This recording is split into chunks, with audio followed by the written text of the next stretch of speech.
epístola de los Hebreos, la carta a los Hebreos, nos dice que Cristo sufrió la muerte por todos los hombres.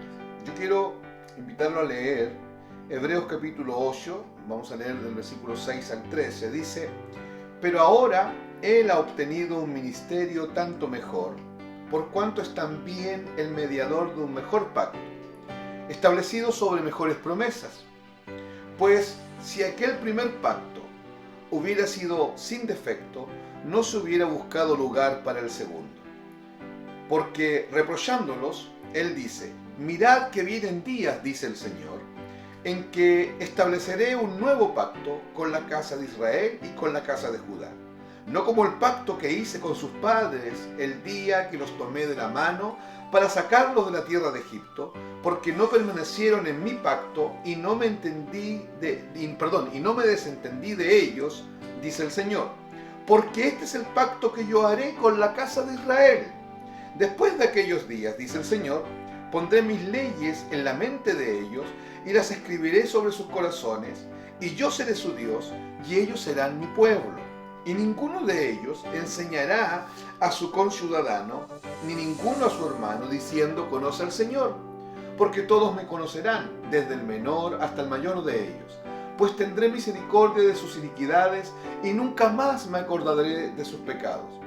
Cuando Él dijo un nuevo pacto, hizo anticuado o hizo viejo al primero, y lo que se hace anticuado y envejece está próximo a desaparecer. Yo les decía que el nuevo pacto es mejor que el primer pacto, pero también les decía al comenzar que el nuevo pacto nos dice en la carta de Hebreos que Cristo sufrió por todos los hombres. Ahora, la Biblia nos habla de dos testamentos, del Antiguo Testamento y del Nuevo Testamento. El Antiguo Testamento es la figura de todo lo que iba a acontecer con Cristo. Apuntaba a Cristo, apuntaba a la muerte de Cristo en la cruz, apuntaba a la obra expiatoria de Cristo en la cruz.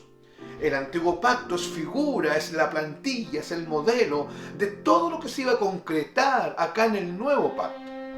Ahora, el Nuevo Pacto es el Nuevo Testamento. El Nuevo Testamento trae a la luz, ilumina el escenario con la verdad del Gólgota, con la verdad de la muerte de Cristo, con la verdad de la salvación para el hombre dada allí en la cruz. Ahora, el sacrificio y el pacto de Jesucristo son muy superiores a los ritos y a las ceremonias del Antiguo Testamento. Son muy superiores a los ritos de la antigua alianza, del antiguo pacto. El antiguo pacto no es más que una sombra, no es más que una figura. Lo que leímos acá en Hebreos es que el antiguo pacto tenía un defecto, no tenía esta capacidad de remitir los pecados. No eran remitidos los pecados. La palabra remitir significa enviar lejos. Los pecados no eran remitidos. Pero en el nuevo pacto, los pecados son quitados, son extirpados. Ya el hombre no queda subyugado al pecado. Ya el hombre no queda subyugado ni esclavizado al pecado. Porque Cristo termina con esto rotundamente allí en la cruz del Calvario. Entonces, toda esta imperfección del antiguo pacto se ve perfeccionada por la obra de Cristo. El antiguo pacto basaba el perdón y la expiación sobre la sangre derramada de diferentes ofrendas: vacas alazanas, tórtolas, palominos, becerros, machos cabríos, corderos. El nuevo pacto basa su pacto y basa sus promesas, y todas las aristas del nuevo pacto están afirmadas y sustentadas en un solo sacrificio, y en un sacrificio perfecto, para que no haya necesidad de mayores sacrificios ni de otros sacrificios. No hay nada que usted y yo podamos hacer para agregarle al sacrificio de Cristo. No hay nada que usted y yo podamos hacer para mejorar el sacrificio de Cristo, porque, por favor, mi hermano, entienda: el sacrificio de Cristo es inmejorable, porque es la ofrenda perfecta. Esa sangre era perfecta, y esa sangre fue presentada en el altar del cielo por el propio Jesucristo en su calidad de sacerdote, según el orden de Melquisedec. Y esa sangre trajo tal satisfacción a Dios. Y Dios Padre aceptó esa sangre porque nunca jamás se había presentado una ofrenda de tal magnitud y que trajese tanta satisfacción a Dios mismo. Por eso es que esa sangre se presentó en el altar del cielo. El propio Jesús la presentó como sumo sacerdote. Murió como cordero en la cruz, pero sube a los cielos, asciende a los cielos como sumo sacerdote y presenta su propia sangre, porque todo sacerdote se tenía que presentar con dos cosas, sacrificio y ofrenda. Murió en la cruz como cordero, se presenta el sacrificio, un sacrificio agradable, y la sangre, que es la ofrenda, se presenta delante de Dios, y esto trae satisfacción completa a Dios. Jesús era el sumo sacerdote que ofreciéndose a sí mismo en su propio altar, la cruz del Calvario, Él llevó a cabo en la cruz esta gloria de la expiación, esta gloria de dejar fuera el antiguo pacto e inaugurar un nuevo pacto, un pacto sustentado, afirmado sobre mejores promesas. Jesús allí en este nuevo pacto no fue un cordero el que murió, no fue una vaca lazana la que murió, que había que renovar año tras año, había que ir de nuevo el día de Yom Kippur a hacer la ofrenda por la expiación, año tras año, así era en el antiguo pacto.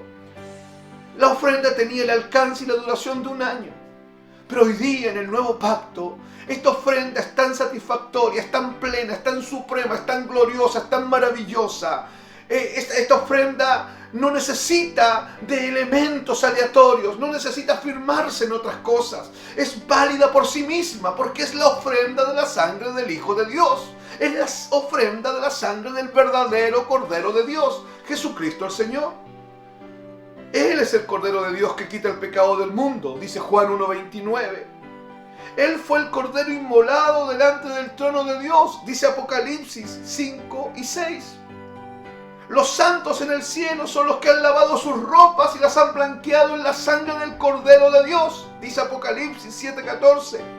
Y Apocalipsis 12:11 dice que ellos, la iglesia del Señor, los redimidos, han vencido a Satanás por medio de la sangre del Cordero. La importancia de la sangre de este pacto es inalterable. La importancia de la sangre de este nuevo pacto es trascendental y es transversal. Afectó el cielo, afectó la tierra, afectó las partes bajas del abismo. Afectó la eternidad futura, afectó la eternidad pasada y afectó la temporalidad humana. La importancia de la sangre no puede ser más que el sacrificio mismo de Cristo, Jesús. La sangre era de suma importancia en el pacto antiguo, mucho más en el pacto nuevo. Y esta sangre es eterna. Esta sangre tiene validez y vigencia permanente. Jesucristo murió hace 2000 años atrás. Pero esa sangre es vigente hoy día para todo aquel que cree en el Evangelio y que le es revelado el poder de la cruz. Le es revelado el poder del Evangelio. Le es revelado el poder de la muerte y la resurrección de Cristo. Esa sangre, inalterablemente, la vigencia espiritual de esa sangre, la virtud, se traslada a través de los tiempos y afecta la vida de un hombre hoy día que está atrapado por la gracia y que dice: sí, Señor, me doy cuenta que necesito creer en este pacto, en el pacto de la sangre de Cristo, en el pacto nuevo. Porque el viejo ya no sirve. El viejo ya fue dado de baja. Tenemos un nuevo pacto. El pacto es la sangre de Cristo. Firme, eterno, inmutable. Dios bendiga tu vida.